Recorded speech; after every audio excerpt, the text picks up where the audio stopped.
Nagbabalik na naman muli kami ni Toyo. At ngayong araw, meron na naman tayong mga bagong piyesang ilalagay sa kanya. Dahil tamang-tama, panghakot natin to ng mga big bike. Mas maganda kung may improve pa natin ang kanilang mga talian. At syempre, pagdating sa ganitong klaseng mga trabaho, dito ko na dinala sa pinaka-expert dito sa Alcala, Pangasinan. Walang iba ang aking biyanan na si Pepe Mendoza, ang Mendoza's Farm and Machine Shop. Nako, pagdating sa kasipagan, wala na yatang tatalo dito sa biyanan ko. Kaya sa video ito, samahan niyo kung kabitan natin si Toyo ng bagong talian. At syempre, ipagyayabang ko na rin sa inyo kung saan ba nagmana ng kasipagan ng aking asawa. Tignan nyo guys, pangalan pa lang, Farm at Machine Shop.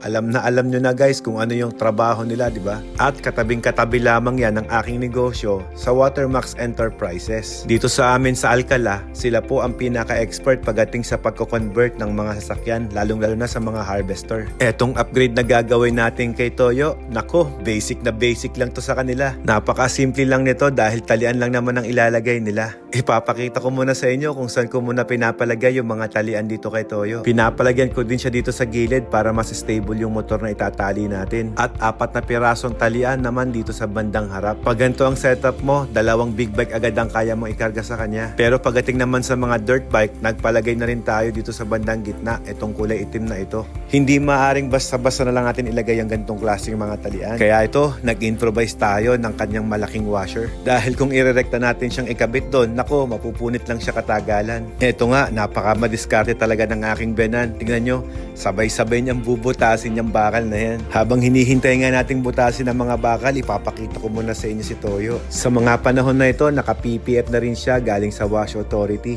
At ito nga pala yung kanilang simpleng talyer dito sa Alcala, Pangasinan. Nakita nyo ba yung mga harvester na yan? Marami rin silang mga harvester dito na kino-convert. Hindi ba harvester ng pala yan? Dito, i-convert nilang harvester ng mais yan. Habang nagpapagawa nga ako, marami ring mga nagpapagawa rin itong mga farmers na ginagamit naman nila sa pampatubig. Almost ready na yung mga pangpatibay na ginawa niya. Ipapakita ko rin muna sa inyo yung mga machines na ginagamit nila dito. Ito nga pala yung pangtoro na ginagamit ni Papa. Ilang dekada na niyang ginagamit yan. At gusto kong i-share sa inyo na dahil sa pangtornong yan, napaarya ng doktor ang lahat ng kanyang mga anak. Sa umaga, nagmamachine shop at sa hapon naman ay nagpupunta dun sa kanyang farm. Inabutan din natin dito yung kino-convert niyang Pajero. Nako, nakakantyawan pa nga niya si Toyo. 4x2 lang daw si Toyo. Samantalang itong ginagawa niya ay 4x4 na kung saan kino-convert niya sa King Cab. Wala talagang imposible pag magaling ka sa mga makinarya. Parang ang sarap din makita ng tumatakbo yung Pajero na ito kapag natapos. O siya, hanggang dito lang muna ang upgrade natin kay Toyo. Hanggang sa susunod na video natin. Bye-bye!